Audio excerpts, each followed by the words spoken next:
Assalamualaikum warahmatullahi wabarakatuh. Saya Andrinov Caniago. Dalam kesempatan ini saya ingin menyampaikan isi buku yang berjudul Gagalnya Pembangunan. Ya. Anak judulnya membaca ulang keruntuhan Orde Baru. Ya. Nah, kenapa saya menganggap perlu menyampaikan versi narasi dari buku ini? Karena menurut saya buku ini masih dibutuhkan dan masih akan dibutuhkan oleh para pembaca, antara lain para mahasiswa yang mengambil kuliah ekonomi politik, studi pembangunan, kebijakan publik, dan selain itu tentu saja para pembaca yang menyukai isu-isu ekonomi politik, isu kebijakan publik, isu pembangunan, dan seputar isu tersebut. Ya. Buku ini terbit pertama kali tahun 2001 atau persis 20 tahun yang lalu, atau 3 tahun setelah krisis besar melanda Indonesia, ya, yang terjadi pada pertengahan tahun 1998. Ya. Nah, kemudian buku ini terbit ulang atau dicetak ulang untuk kedua kalinya pada tahun 2012. Penerbitnya adalah LP3S, ya, Jakarta. Nah, buku ini bercerita tentang sebab-sebab terjadinya krisis besar yang dialami oleh Indonesia, ya, selama kurang lebih 1,5 tahun. Kalau kita hitung dimulai bergeraknya krisis itu pada bulan Juli atau awal Juli tahun 1997, kemudian puncaknya adalah pada bulan Mei, tepatnya 21 Mei 1998, yang ditandai dengan berakhirnya kekuasaan Pak Harto yang telah memimpin Indonesia, atau dengan pemerintahan yang dinamakan Orde Baru selama 32 tahun. Banyak pengamat, baik itu pengamat ekonomi, pengamat politik, maupun pengamat ekonomi politik, mengelompokkan begitu saja, memasukkan Indonesia ke dalam krisis Asia yang memang terjadi pada waktu yang sama. Ya. Nah, buku ini ingin menunjukkan bahwa krisis yang terjadi di Indonesia ketika itu bukan semata-mata karena krisis Asia. Krisis Indonesia lebih banyak berbeda dibanding dengan krisis yang dialami oleh negara-negara Asia lain, seperti Thailand, Malaysia, Filipina, dan Korea Selatan. Ya.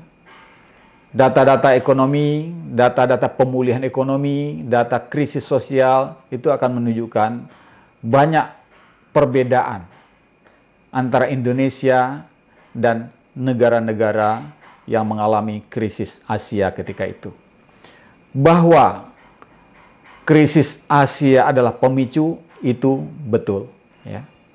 Tetapi krisis Indonesia adalah krisis yang dalam, kompleks, multidimensi, ya, dan bergulir dalam durasi yang jauh lebih lama dan dengan dampak yang lebih besar dan lebih dalam. Ya. Nah, pertanyaannya adalah kenapa itu terjadi? Apa yang membedakan krisis Indonesia dengan krisis yang dialami oleh negara-negara Asia yang lain pada saat terjadi krisisnya Asia? Ya. Itulah yang dijelaskan di dalam buku ini. Ya. Sebab-sebab keruntuhan Orde Baru atau sebab-sebab terjadinya krisis besar yang dialami, yang melanda Indonesia pada tahun 1997-1998. Nah, Di buku ini saya menemukan dan menjelaskan 3 sebab yang membuat Indonesia mengalami krisis yang dalam ya, pada tahun 1998 itu. 3 sebab itu, pertama adalah krisis ekonomi ya, yang bersumber dari rapuhnya bangunan ekonomi Indonesia, rapuhnya tatanan ekonomi Indonesia, ya, yang tidak dipersiapkan fondasinya 2 atau 3 dekade sebelumnya, ya. Kemudian digenjot lewat kebijakan liberalisasi yang ekstrim, yang kemudian melahirkan ekonomi gelembung, lalu kemudian memang ditusuk oleh korek api yang namanya krisis Asia. Ya.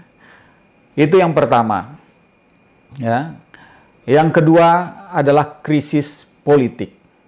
Ya.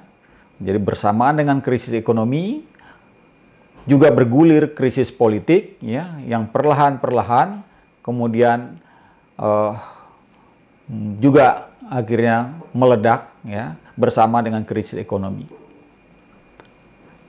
Kenapa krisis politik itu terjadi? Ya karena sistem yang dibangun, yang dipertahankan, yang ditegakkan selama 32 tahun itu jelas sangat tidak demokratis, sangat berjarak dengan masyarakat, ya, otoriter, setidak-tidaknya semi-otoriter, ya. Kemudian kekuasaan itu makin mengerucut ke tangan satu orang dan kemudian pindah sedikit, ya, tapi tidak ke tempat lain pindahnya, yaitu pindahnya ke anggota keluarga, ya. Itu yang kedua, ya, terjadi krisis politik karena terjadinya pembusukan politik perlahan-lahan yang kemudian pecah, ya, bersamaan dengan krisis ekonomi. Nah, yang ketiga yang membuat krisis itu menjadi parah pada tahun 1998 itu adalah krisis sosial. Krisis sosial tentu bersumber dari pembangunan sosial yang salah, baik itu pembangunan tatanan sosialnya, konstruksi sosialnya, ya, yang kemudian menghasilkan ketimpangan yang semakin lebar, ya, antar kelas sosial, ya, dan juga secara pembangunan mental, sikap, perilaku, hal yang terjadi adalah sebaliknya, ya. Sikap dari warga negara, sikap dari masyarakat, ya, tidak berkembang ke arah positif, ya. Misalnya yang mestinya saling respect satu sama lain, hormat terhadap lembaga-lembaga hukum, respect terhadap pemerintahan, ya, respect terhadap nilai-nilai demokrasi, toleransi, dan sebagainya. Ya. Jadi dalam hal masalah sosial, kita ketika itu mengalami 2 sumber krisis, satu ketimpangan sosial yang makin melebar, ya, itu ditandai dengan angka Gini rasio yang sampai mencapai 0,44. Itu termasuk rasio yang menggambarkan ketimpangan sosial ekonomi yang tinggi, ya. Kalau yang dianggap sehat atau normal sekitar 0,35 kurang lebih, ya. Nah, Gini rasio ketika itu sampai mencapai 0,44, ya. Jadi 3 hal ini yang dijelaskan di dalam buku ini, ya, yang menggambarkan, ya, untuk menggambarkan suasana krisis yang terjadi. Nah, lalu bagaimana proses yang membawa kepada krisis ekonomi, krisis politik, dan krisis sosial itu? Ini tentu saja harus dilihat sebab-sebabnya dari dekade awal, dekade pertama pemerintahan Orde Baru, ya, di bidang ekonomi, ya, kita sebetulnya pernah menjadi negara yang beruntung, ya, mendapat berkah dari kelimpahan pendapatan akibat tingginya produksi minyak, dan bersama dengan itu juga terjadinya kenaikan harga minyak sampai 4 kali lipat. Ya. Sehingga 80% penerimaan negara ketika itu berasal dari migas, minyak dan gas, yang mayoritas tentu saja dari minyak. Ya. Itu terjadi selama kurun waktu dari 1973 sampai 1981. Saya kadang-kadang menyebut periode itu sebagai periode negara OKB, negara menjadi OKB, orang kaya baru. Ya.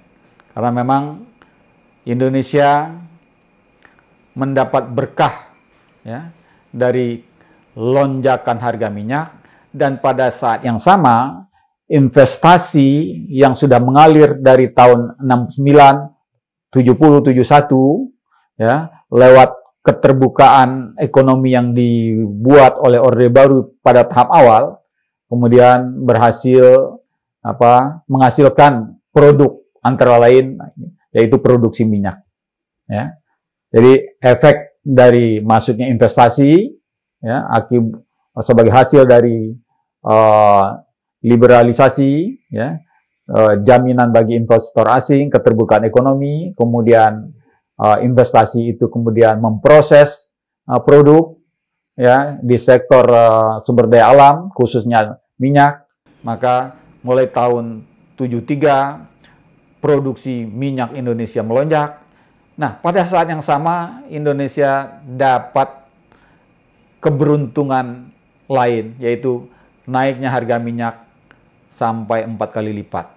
Keberuntungan ini berasal dari musibah yang terjadi di dunia, di mana pada saat itu terjadi perang Teluk atau krisis Teluk, atau perang di Timur Tengah antara Israel dan negara-negara Arab Saudi, sehingga mengganggu produksi minyak di kawasan yang merupakan pemasok terbesar minyak dunia. Maka berlakulah hukum ekonomi, produksi minyak dunia turun, harganya melonjak, pada saat yang sama produksi Indonesia sedang meningkat. Maka pertumbuhan ekonomi Indonesia menjadi melesat, ya, rata-rata 7% per tahun dari tahun 73 sampai dengan tahun 81 itu. Maka Indonesia ketika itu sebetulnya menjadi negara orang kaya baru.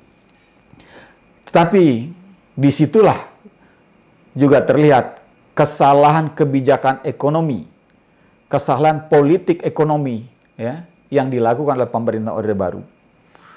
Bentuknya apa? Bentuknya adalah dengan kelebihan uang, negara mulai memproteksi diri, mulai membatasi gerak dari pemodal asing, mulai membatasi kewenangan ruang gerak dari investor asing yang tadinya sudah dirayu untuk masuk ke Indonesia.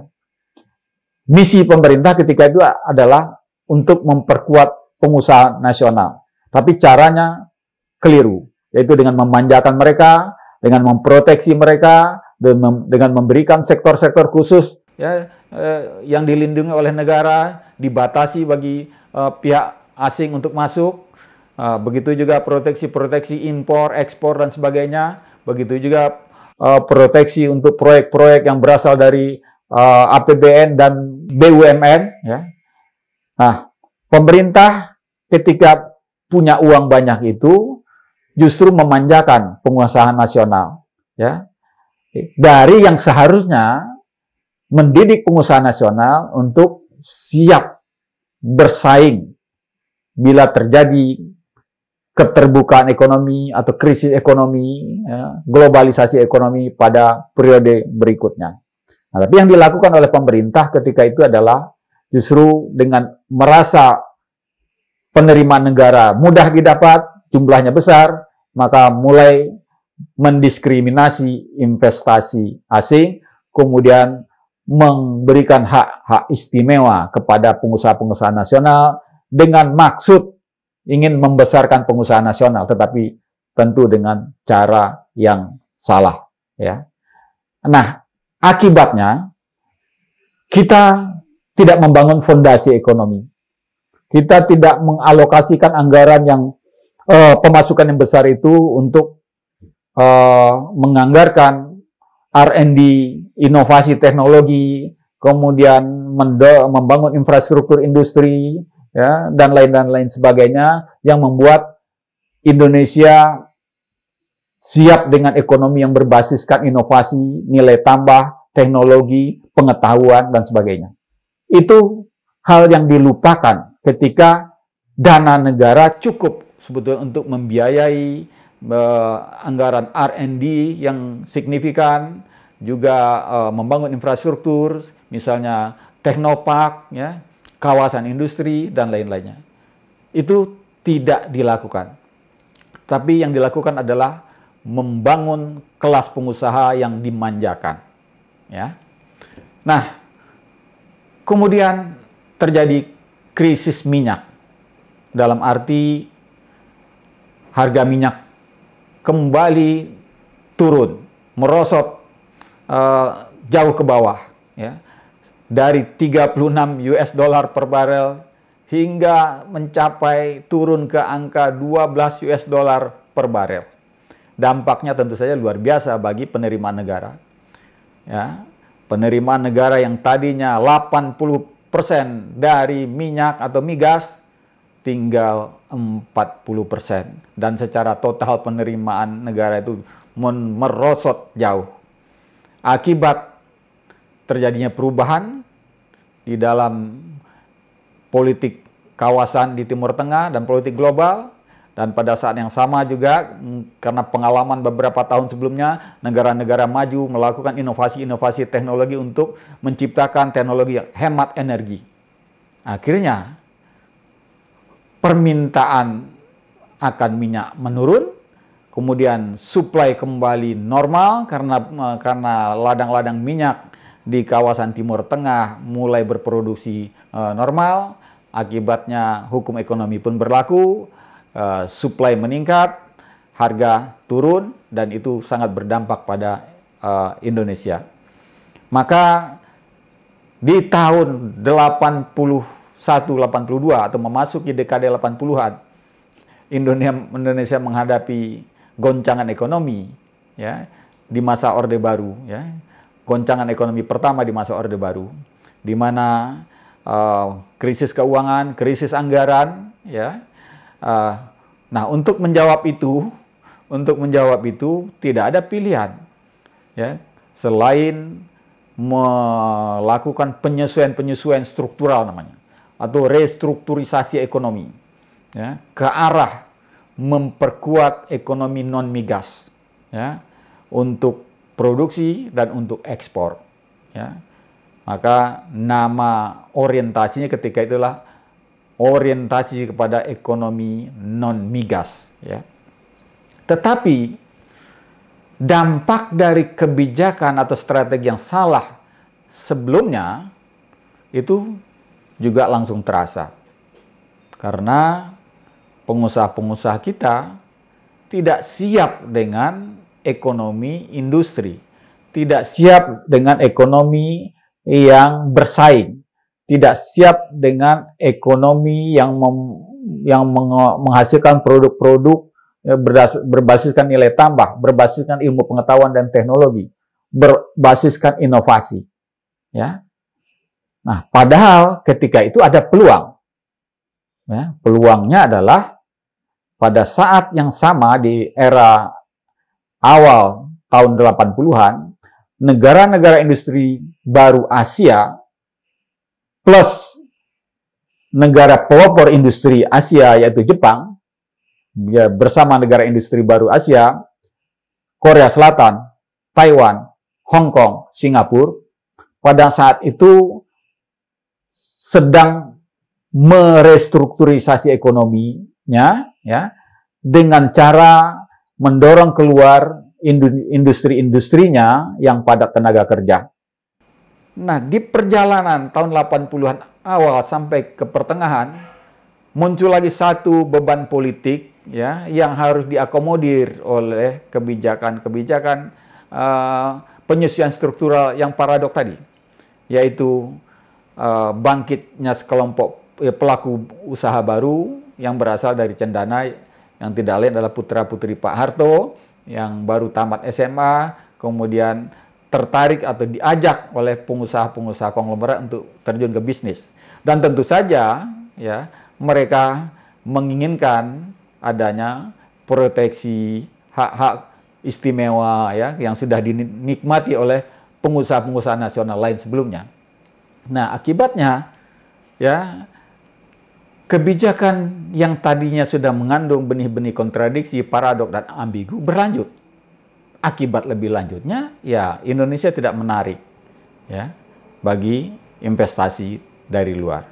Itulah yang membuat, ya, pertumbuhan ekonomi Indonesia setelah tahun 1991 itu, ya, tidak bisa mencapai pertumbuhan yang tinggi melebihi rata-rata 4%. Ya, memang, ya, sempat terjadi kembali pertumbuhan 7%, ya, 5,9%, tapi sangat fluktuatif, ya, diselingi dengan pertumbuhan yang rendah, 2,2%, 2,5%, ya, 4,9%, sehingga secara rata-rata pertumbuhan ekonomi pasca krisis minyak itu, ya, di bawah 4%.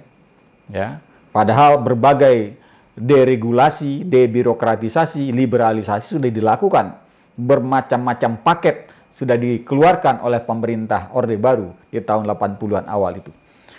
Nah, kondisi pertumbuhan yang lambat itu berlangsung terus sampai tahun 1987.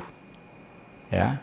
Nah, jangan lupa, bersamaan dengan itu, seiring dengan itu, sistem politik Orde Baru juga makin sentralistis, makin monolitik, ya, demokrasinya semu, ya, partai politik itu hanya aksesoris, ya, kekuasaan sebetulnya ada di tangan segelintir orang, bahkan tepatnya di tangan satu orang, ya. Nah, situasinya secara ekonomi sangat berat, kemudian secara politik juga makin mulai memunculkan sinisme-sinisme, ya, bahkan ya akhirnya menimbulkan beberapa protes, gerakan aksi mahasiswa tahun 74, 75, kemudian 77, 78 dan seterusnya, ya. Nah, itu yang terjadi di di tahun 70-an, kemudian di tahun 80-an, ya, sinisme itu meskipun dikerangkeng dengan sistem yang lebih represif, ya, di bawah permukaan hal itu juga tetap terasa secara politik. Nah, menghadapi situasi seperti tadi, di mana pertumbuhan terus melambat, pemerintah Orde Baru dan para arsitek ekonomi Orde Baru kemudian dapat ide untuk mengambil langkah pragmatis. Bahkan saya sebut langkah yang hiperpragmatis di tahun 1988. Ya. Jadi karena kebijakan liberalisasi, deregulasi, debirokratisasi itu tidak efektif untuk mendorong pergerakan ekonomi, ketemulah ide yaitu dengan membuat kebijakan yang lebih liberal lagi di tahun 1988. Ya. Nah, apa itu? Ya.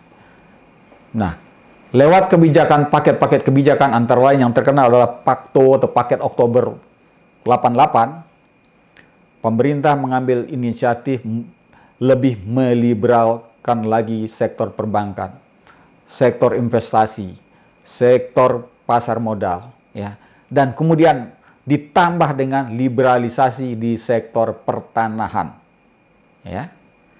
Jadi pertanahan yang tadinya dikuasai oleh negara, ya, kepemilikan swasta sangat terbatas, ya, diubah kebijakannya dengan memberikan kesempatan, membuka peluang bagi swasta untuk menguasai lahan dalam skala luas. Ya. Untuk mendukung itu, ya, maka pemerintah ketika itu melakukan reorganisasi nomenklatur pemerintahan, ya, dengan mendirikan Badan Pertahanan Nasional yang diambil dari Dirjen Agraria yang tadinya ada di bawah Kementerian Dalam Negeri. Tetapi reorganisasi ini bukan untuk meningkatkan pelayanan urusan administrasi pertanahan bagi masyarakat, bukan. Bukan untuk memudahkan pembuatan sertifikat tanah, bukan. Tetapi lebih untuk memudahkan pelayanan bagi investor yang ingin berinvestasi di sektor pertanahan, sektor properti, atau tanah dan bangunan. Ya. Nah, itu kebijakan liberal ekstrim. Ditambah lagi kemudian dengan keluarnya kebijakan swastanisasi kawasan industri, ya, di tahun 89 lewat Kepres 53, ya. Ini juga misinya sama, ya, membuat atau menjadikan sektor properti sebagai sektor penggerak pertumbuhan ekonomi, ya, dengan menyediakan izin, dengan memberikan izin bagi swasta untuk mendirikan kawasan-kawasan industri, ya. Maka dalam tempo sekejap berdirilah lebih dari 150 kawasan industri swasta, ya. Tetapi apa yang terjadi dengan itu? Hanya segelintir dari kawasan industri swasta itu yang betul-betul menjadi kawasan industri. Selebihnya lebih banyak sebagai kawasan bisnis properti untuk spekulasi lahan, ya, untuk menjadi kawasan perumahan, termasuk kawasan-kawasan rekreasi dan sebagainya. Kebijakan yang dikeluarkan di tahun 1988 dan 1989 inilah menjadi cikal bakal munculnya ekonomi gelembung di Indonesia. Ya.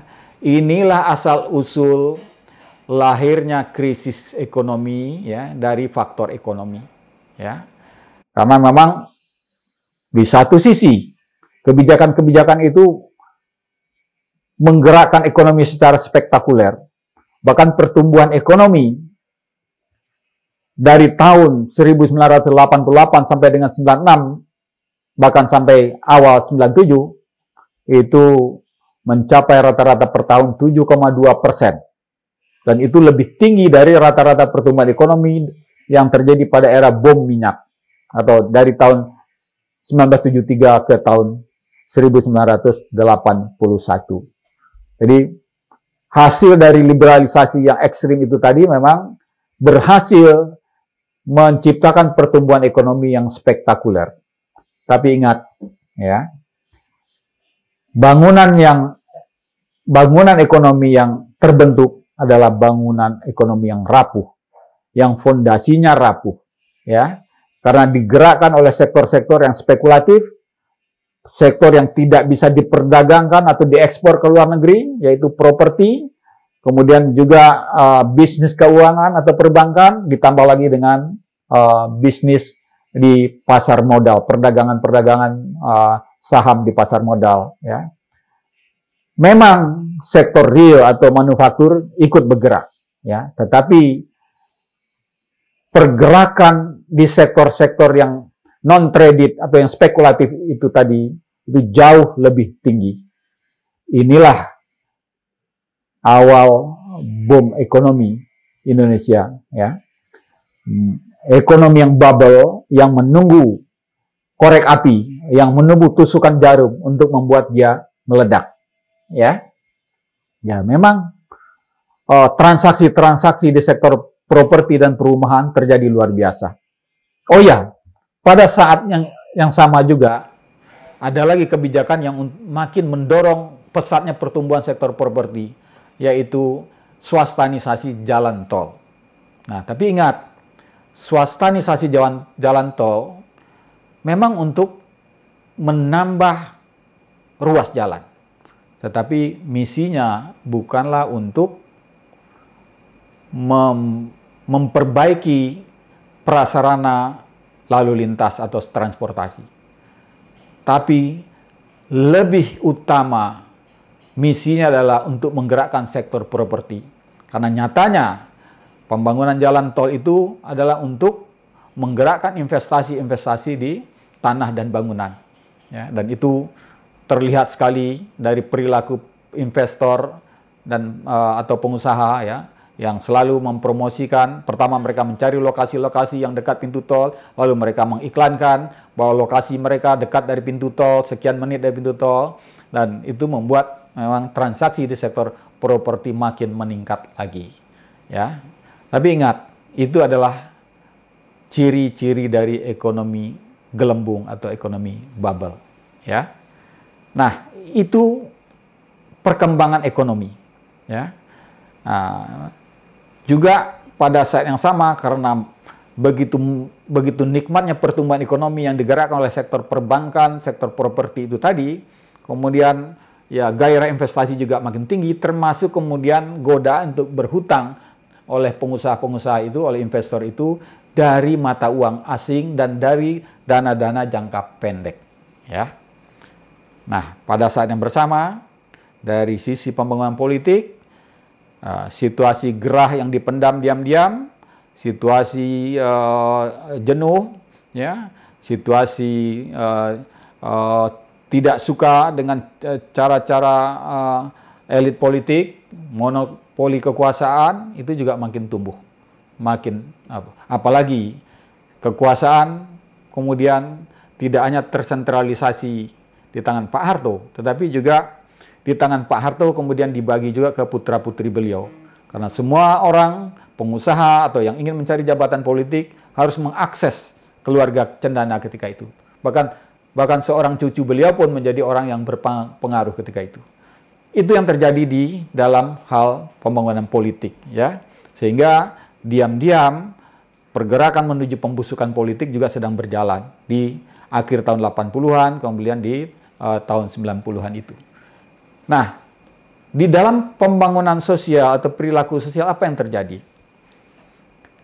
Karena kebijakan pembangunan sosial Orde Baru lebih banyak bersifat indoktrinasi dan mobilisasi, ya, kemudian didukung oleh budaya asal bapak senang, ya, budaya klaim-klaim, ya, keberhasilan secara kuantitas, jumlah partisipasi orang di kelompok sadar hukum, kelompok ini, kelompok itu, kelompok pencapir dan lain-lain, ya, ini membuat pembangunan karakter itu tidak muncul. Ya.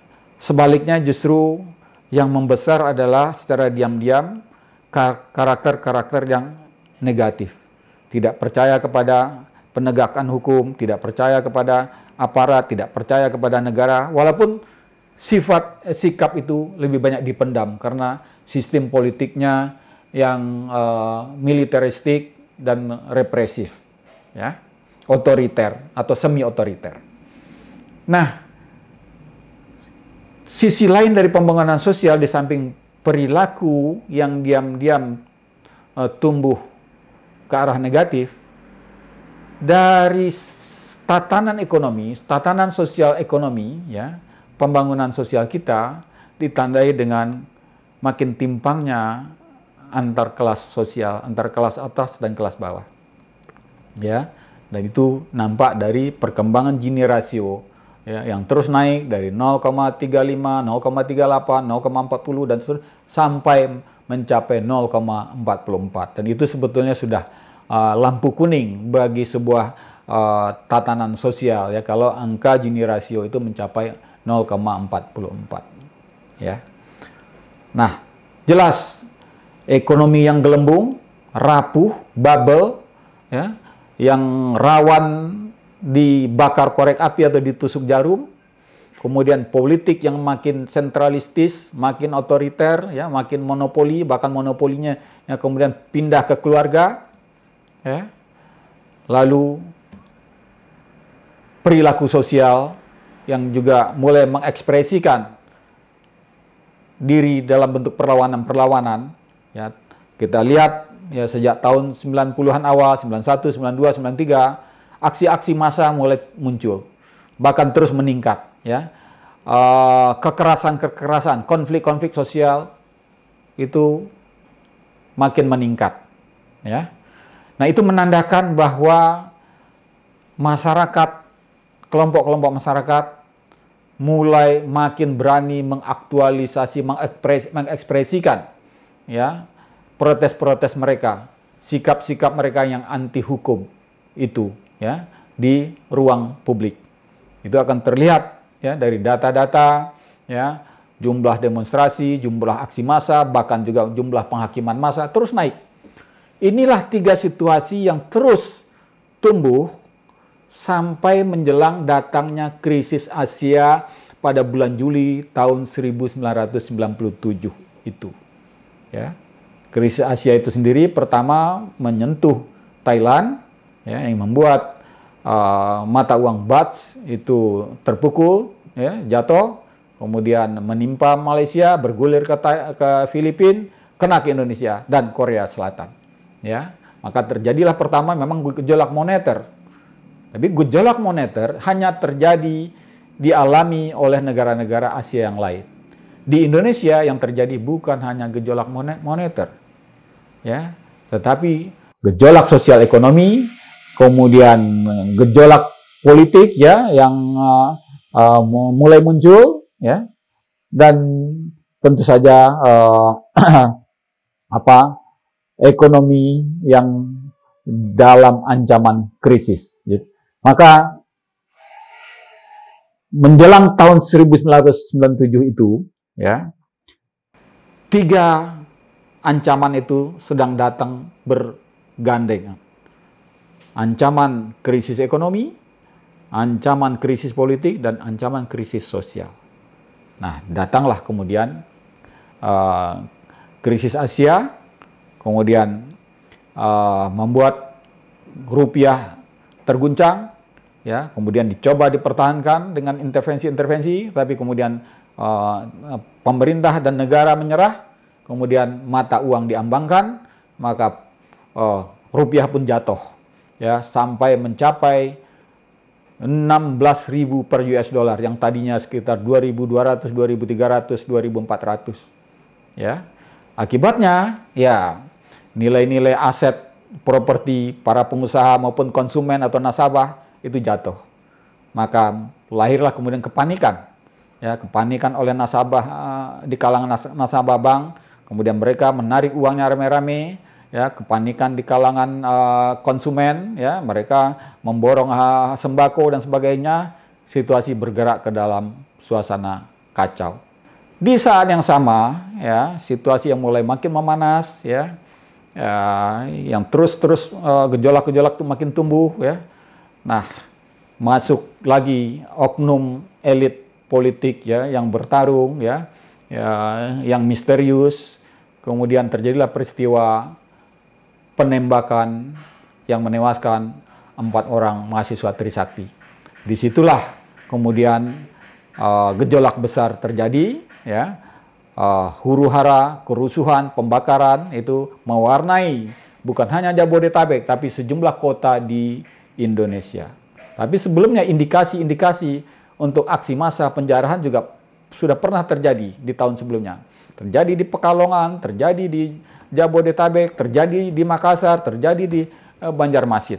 Itu sebagai sinyal bahwa masyarakat sudah tidak bisa menerima sistem ekonomi, sistem politik, ya, yang dipertahankan oleh pemerintahan Orde Baru.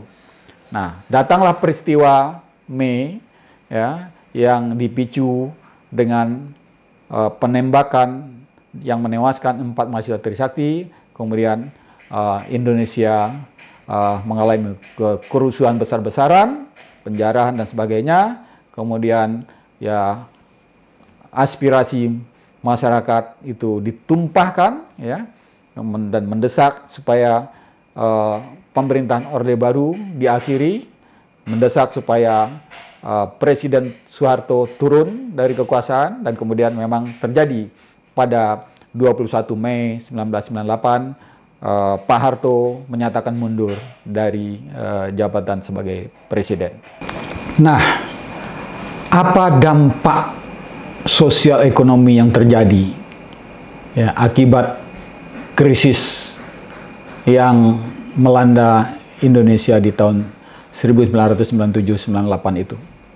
Yang nyata adalah angka kemiskinan atau jumlah penduduk miskin yang tadinya hanya 22,5 juta melonjak menjadi 49,5 juta. Atau secara persentase dari angka yang tadinya 11,30% melonjak menjadi 24,2% jumlah penduduk miskin. Dan inilah yang membedakan Indonesia dengan negara-negara yang disebut dilanda krisis Asia. Negara-negara itu, Korea, Malaysia, Thailand, bisa memulihkan keadaan ekonominya karena memang mereka hanya mengalami krisis moneter. Mereka bisa memulihkan dalam tempo 1 sampai 1,5 tahun. Tapi Indonesia butuh 12 tahun untuk memulihkan keadaan ekonomi dan keadaan sosial ekonomi yang sudah dicapai di akhir 96 atau awal 1997. Baru angka yang sama baru bisa diraih kembali di tahun 2012. Ya, itulah biaya dari gagalnya pembangunan. Biaya dari kesalahan strategi pembangunan ekonomi, kesalahan strategi pembangunan sosial, kesalahan strategi pembangunan politik. Itulah ya isi dari buku ini ya. Kenapa dinamakan gagalnya pembangunan? Ya karena memang sudah dikeluarkan sedemikian banyak uang lewat APBN APBD ya, ratusan triliun, tetapi sebagian hasil belanja itu tidak berguna. Ya, tidak berguna dalam hal pembangunan ekonomi, tidak berguna dalam hal pembangunan sosial, tidak berguna dalam hal pelayanan publik, tidak berguna dalam hal penegakan hukum. Ya, itulah yang dimaksud dengan gagalnya pembangunan. Selamat membaca bagi yang menemukan buku ini. Mudah-mudahan masih bisa ditemukan di toko buku online atau dari penerbitnya langsung LP3S. Terima kasih. Assalamualaikum warahmatullahi wabarakatuh.